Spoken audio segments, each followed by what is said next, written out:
The low road is set near the end of the first season, and we begin with more fun with plants. Rattrap is outside bitching that he's stuck helping clear these plants out, and with Dinobot no less. Dinobot thinks it's an important job, though. This could be used as cover to ambush them. But Rattrap has an idea. No, it doesn't involve slash fic. It involves less sexual horseplay, which quickly descends into violence, and poorly timed violence no less, because the Predacons are on the way. With war on one side and shenanigans on the other, Rhinox has no choice but to head out there and try to protect them. Well, that certainly gets their attention. Someone dual-wielding Gatling guns tends to be the focus of any attention at the party. But then Rattrap takes umbrage at Dinobot's remark that he's going to fight rather than run away like the cowardly Rattrap plans to. To be fair, though, that is exactly what Rattrap would prefer doing. I don't think he likes being reminded of that, though. Well, between their squawking at each other, Tarantulas has returned, and hopefully is going to be less serial killer this time and more standard villain. Standard for these guys, who are usually up to weird experiments like the time they made Optimus Primal all Hulk out and start smashing up the base. Anyway, he takes a shot at Dinobot with his new contraption, but Dinobot's warrior reflexes let him dodge it. Fortunately, he was standing in front of Rhinox, who instead gets the experiment right in the face. And you never want to get anything Tarantulas related on your face. That's just, it's like a toxic waste facial. Rhinox has an Energon discharge virus now. Its name is self-explanatory.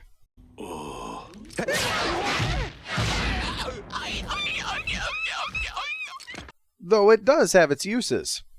But it's doing this by draining his Energon reserves. Obviously, he can't keep that up.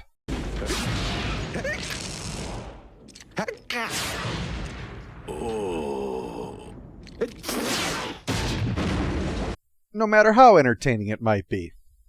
The only answer is to get the counter virus from Tarantulas, so Dinobot and Rattrap are sent off to go get it, on the grounds that it's a really stupid idea. Optimus' reasoning is that they've either got to learn to work together, or else eventually they will destroy each other. Right now, I don't really care which. I still don't agree with your decision, but by God, I admire your honesty.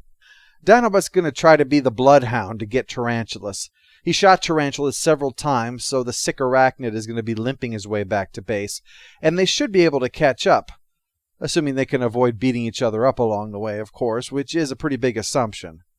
Nope, he is actually hiding behind a rock, and they quickly smoke him out and give chase, only to fall into a trap. Oh no.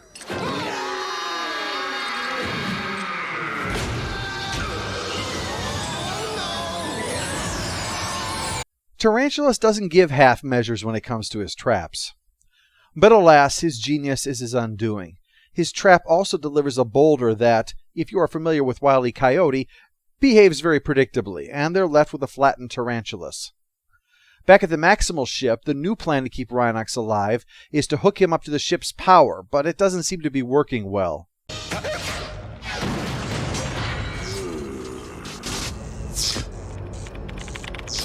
Dear Diary, I curse the day I ever took this job. Things aren't looking too good for old Rhinox, and the Predacons know it. So naturally Megatron wants to deploy more of these things to try to take out the rest of the Maximals. That will mean finding Tarantulas, of course, since the nut codes everything to protect his work, even from his own teammates. The smartest move he's ever made. Meanwhile, Rattrap and Dinobot are dragging Tarantulas in the hopes of finding his lab, but they get distracted by, well, their loathing for each other, and they start arguing again.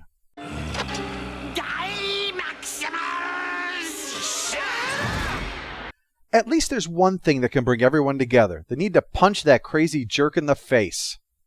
With things getting desperate, Optimus decides there's no choice but to launch a frontal attack and hope they can find the counter-virus themselves.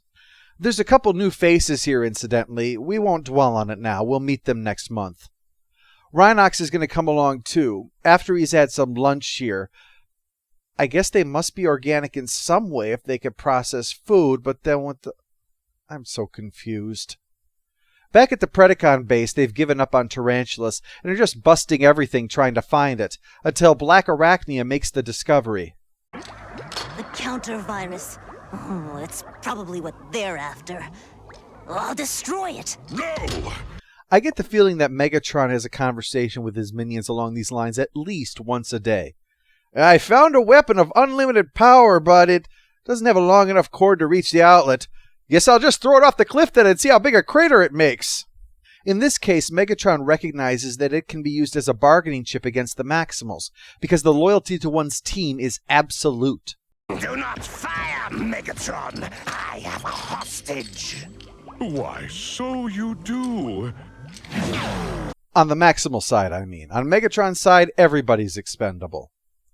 During the distraction, though, Rattrap is able to get behind them to get the jump on them, while the Maximals break through the wall thanks to Rhinox's allergies.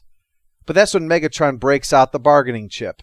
Transform to beast mode and stand down, or else the counter-virus will be destroyed.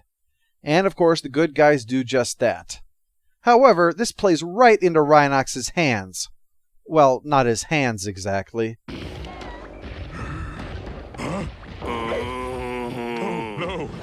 No, not that. Stay classy, Beast Wars, stay classy. But at least now they have the cure and can save Rhinox and his lowbrow comedy.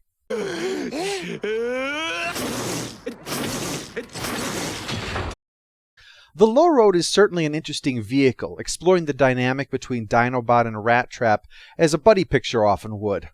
There's good comedy in here, but the scattershot approach to it means that sometimes it's a little too over the top, especially the fart gag. But nevertheless, this is a positive episode, setting things in motion while also providing some lightheartedness as we close in on the end of the first season.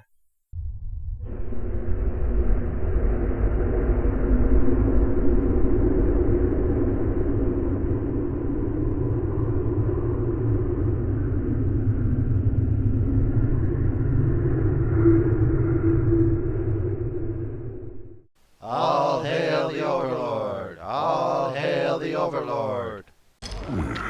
A bargaining chip should remain in play until the game is over. Yes. Why do you always talk to yourself? I simply have a penchant for intelligent conversation.